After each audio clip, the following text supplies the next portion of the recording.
Bismillah ar-Rahman ar-Rahim. Thank you very much for the kind introduction, and thank you very much, Professor Hani, for your kind introduction. I think any presentation can be summarized in one sentence. I like to summarize my presentation, one sentence at the beginning. I think you are born at an era where cardiology will be rapidly expanding, and the thing that you can all do very competently is doing peripheral vascular intervention, and you will have a huge amount of patients that will appreciate your skills. So I will go very quickly with my presentation. I don't like to cross my time limits, so I will be within the 15 minutes range. My learning objective of this presentation is importance of guidelines, rapidly evolving guidelines for PVD, the overall last guidelines that we see in 2017, and some lessons that I have learned and the take-home message. In 2011, there was a guideline by the European Society of Cardiology, but we as vascular community said, well, this is cardiology guideline, it doesn't work for us. So that is why after a few years, in 2016, we get collaboration between AHA and ACC. They form a very strong guidelines over the peripheral vascular disease. We as vascular surgeon, we had a guideline which is called TASC in 2000 and TASC 2 in 2004, and they are outdated by far, because if you follow guidelines, you're usually 1 or 2 years old. They trying to do TASC 3, but they couldn't.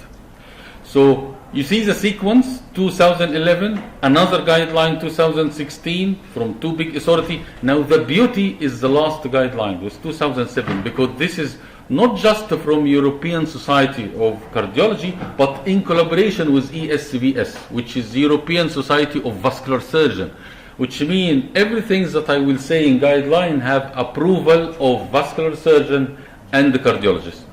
What the guideline means? It means that the committee sitting together for 2 years, discussing all recent publication, and then they give you the beauty of one slide that will summarize your clinical dilemma for years. This is a beauty. This is a huge effort, and this effort have been mentioned that it is due to two French cardiologists, Victor Abian and Jean-Baptiste Tricot.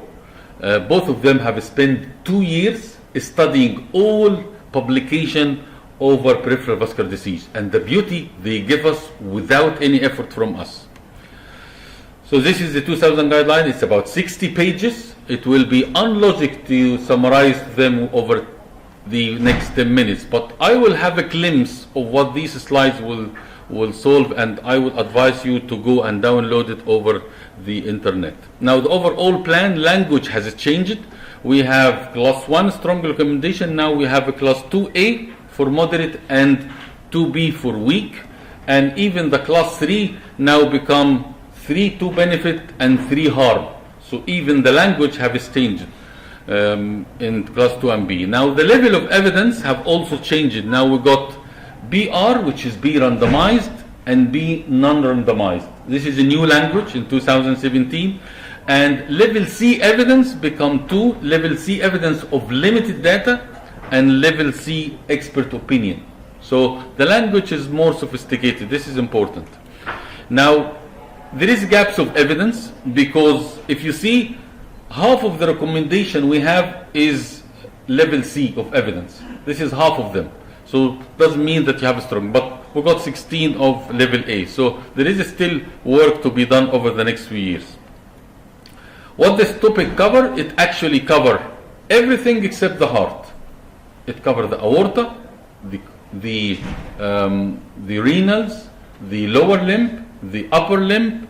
They didn't add veins because veins under revolutionary change at the moment, but they mentioned that over next year they will add the guideline for venous intervention as well. So it's a huge amount of topic. Now if you see the amount of recommendation that has happened lately, they got more level A, more level B, and more level C. So this means that these people have actually got you benefit. It doesn't give you a new guideline with no much evidence. So there is a big jump between 2017 over 2011. Now the class of recommendation Class 1 is 54%. That is very good, because I'm not saying that don't do anything or just this is 2A or 2B. No, nearly half of the recommendation is being classified as type 1. This is very nice. This is the overall layout of it. This is how distributed the peripheral vascular disease, and it carries, as I said, a beautiful slide to summarize a lot of problems. I will mention a few of them over the next few minutes. One of the examples, we have a dilemma of calculating carotid stenosis. We have two systems, either the NACET system or the ESIS system. NACET for the North American trial in North America, and the European for ESIT trial. The calculation is totally different. The NACET trial measure over the distal internal carotid artery, while ESIT trial takes an imaginary line. So someone NACET trial of 40% stenosis with ESIT trial will be 70% stenosis. This have made a huge amount of dilemma. There actually is another two methods for measuring internal carotid, so we got four methods. Now what they have done, the answer is NACET trial way of calculation. End of story. So if you want to compare any paper, this is what you do. This is a beautiful slide to cut out this dilemma. Now, when to do carotid revascularization?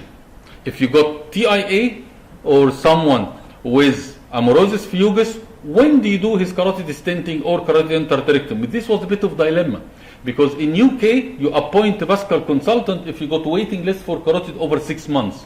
Now they got this answer. They answered it. If you see, the absolute risk reduction of 2 weeks is the best. So no one in UK after this guideline will have symptom of carotid artery disease and stay more than 2 weeks. It will be done on a semi-elective cases. And this is a strong message. You don't wait 1 month, you don't wait 2 months, you don't wait 6 months. This is a strong and beautiful slide and solve this problem. Now, we know that medical treatment have improved quite dramatically for carotid artery disease. We can see that if you follow the amount of decline in stroke rate with the recent trial, especially the SMART trial and SCD trial. We know that medical treatment is beautiful. So they solved to us one of these problems. If you got someone like this patient, he is 70 years of age with asymptomatic 90% stenosis. If you go to New York, you will have a stent on the same day. If you go to UK, you will just observe. They got the answer for that. And the answer is, if you are asymptomatic and if you have near occlusion, like what you're seeing, of 99%, best medical treatment. You don't touch the guy. This is bilateral, yes. If you got asymptomatic bilateral, don't touch. If you go to Steve Rami, you get 2 stents in the same setting. If you do carotid stenosis less than 60, best medical treatment. Still up till now in some centers in the United States, they do 60, even 50%. They said bad plaque morphology or bad ulcer crater.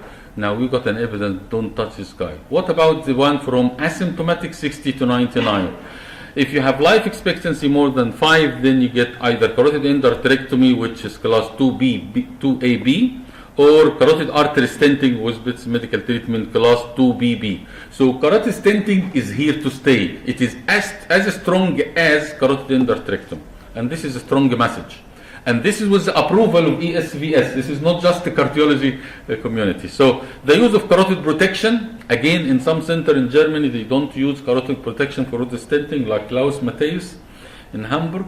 Now the answer is very clear. We got 2A, evidence C. You should use a protection device in all your carotid intervention. This is again one of the nice advice.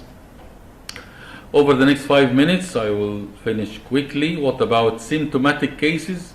Again, if you have symptomatic carotid, we know that if you are more than 60%, and this is a class 1 recommendation, grade A. No one disagree about carotid endarterectomy is the golden standard, but even carotid stenting is now climbing into 2A. So if you have this chart, if you are symptomatic carotid artery disease, put this in your clinic.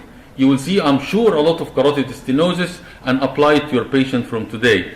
Occlusion or near occlusion, best medical treatment. If you have less than 50%, best medical treatment, don't touch the patient. If you have 50 to 70%, then carotid endarterectomy have a recommendation of 2AB, and carotid artery stenting as good as. If you have 70 to 99, you have carotid endarterectomy. This is no question about it, class 1, and carotid artery stenting again come immediately second. So they have solved a huge amount of dilemma and a huge amount of problem. Now, antithrombotic treatment, again, very nice summary. If you have management of antiplatelets, patient with carotid stenosis, where there was a lot of routine and a lot of conflict. If you are asymptomatic, you get single antiplatelet. If you have carotid stenting, you get double antiplatelet for aspirin and plus clopidogrel for the first months, and then up till 1 year, you get single antiplatelet aspirin or clopidogrel, whatever you choose. If you have carotid surgery, use single antiplatelet, you don't use double. Again, have got a lot of confusion, strong evidence, very nice recommendation. The guideline goes on, and I think I wouldn't able to summarize it all, but I think the lesson that is very important from reading these 60 pages of guidelines and summarizing and getting this new classification of ischemia to the leg, what is called Wi-Fi classification, which has nothing to do with your Wi-Fi over the mobile, but now we know that there is wound ischemia and infection. Infection may rule, and this is, we all apply Wi-Fi classification to infection as a routine, and they have a grade 1 recommendation. So my summary, that how much evidence practice do you practice in your clinic? You will be surprised how much socioeconomic reasons will make you not to apply these guidelines.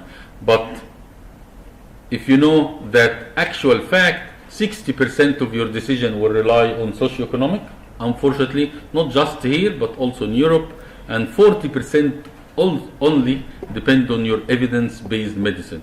We hope that more of our decision will be evidence-based. I would like to finish, and I got 2 minutes left, with this sentence.